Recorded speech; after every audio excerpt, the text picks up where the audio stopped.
আসসালামু আলাইকুম ওয়া রাহমাতুল্লাহি ওয়া বারাকাতুহু। স্বাগত জানাচ্ছি আমার চ্যানেল জিএচ এডিট ভিডিওতে। আশা করি বন্ধুরা সকলে ভালো আছেন। আমি আপনাদের সাথে ফটোশপের আজকে খুবই গুরুত্বপূর্ণ একটি বিষয় শেয়ার করব। আমি আজকে ফটোশপ দিয়ে আপনাদেরকে দেখাবো। আমার পূর্বের ভিডিওটা ছিল ইলাস্ট্রেটর। তো ইলাস্ট্রেটর ফটোশপের সমন্বয়ে যখন আমরা সোশ্যাল মিডিয়া পোস্ট ডিজাইনগুলো করব তখন অবশ্যই ইলাস্ট্রেটর ফটোশপের সমন্বয় করতে হবে। কোথাও হয়তো ইলাস্ট্রেটরের ডিজাইনটা করব কিন্তু ফটোশপের একটু প্রয়োজন হতে পারে, বা ফটোশপে করব ইলাস্ট্রেটরের একটু প্রয়োজন হতে পারে। সেটা কয়েকটা ডিজাইন আমি করেছি রিসেন্টলি। যারা ফটোশপ ইলাস্ট্রেটর এক্সপার্ট তারা দুইটার মধ্যে আপনাদেরকে ডিজাইনগুলো দেখাবে, সেরকম আমিও হয়তো আপনাদেরকে দেখাবো। তবে আজকে আমি ছোট্ট একটি বিষয় যেটা খুবই গুরুত্বপূর্ণ হয়ে থাকতে পারে। সাধারণত আমরা এই যে দেখেন এই ডকুমেন্টসটা আমরা স্ক্যান করার পরে আমরা বাঁকা হয়ে থাকে।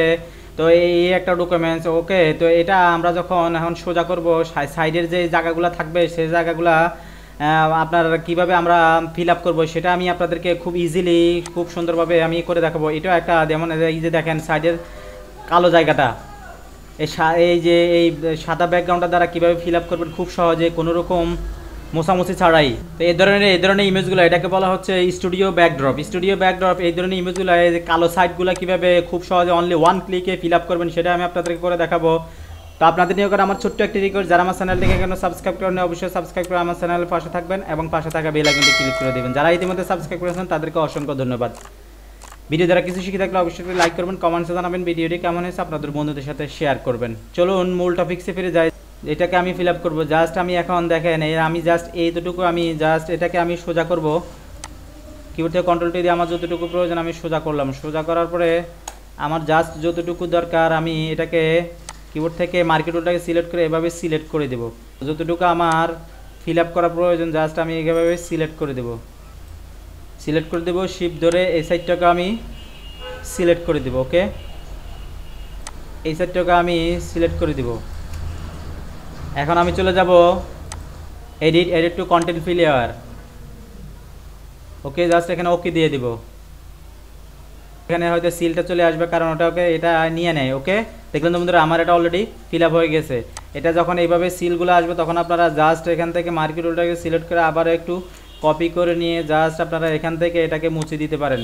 আশা করি বিষয়টা বুঝতে পেরেছেন। এটা যেহেতু স্ক্যানিং করা পাশে যেহেতু সলিড কালার না, তার মানে এখানে একটা লোগো আছে, অন্য একটা কালার আছে। ওকে, এই জন্যই আপনাদেরকে এটা দেখাচ্ছে। আশা করি বিষয়টা বুঝতে পেরেছেন। জাস্ট আমি সলিড একটা কালারেতে করে দেখাচ্ছি। এই যে এই জিনিসগুলো আমি করে দেখাচ্ছি।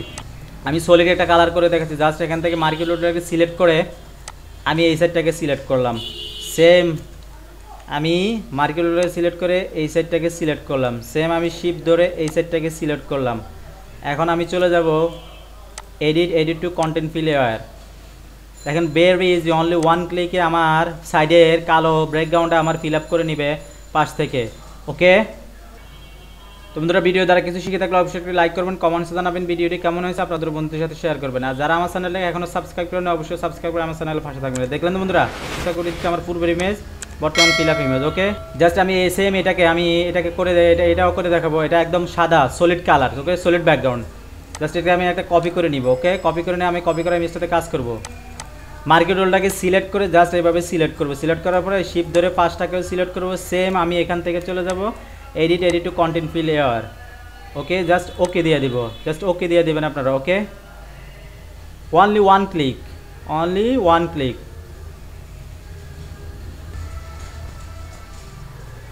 দেখলেন তো বন্ধুরা, ভেরি সিম্পল। আমি এই চোখটাকে উড়িয়ে দিচ্ছি। দেখেন আমার পূর্বের ইমেজ বর্তমান ফিল আপ ইমেজ। ওকে, তো এই ছিল আপনাদের জন্য ফটোশপের আজকে আরেকটি গুরুত্বপূর্ণ বিষয়। আমি আমার পরবর্তী ভিডিও আসার পর্যন্ত ভালো থাকবেন। কথা হবে নেক্সট ভিডিওতে অন্য কোনো টপিকস নিয়ে।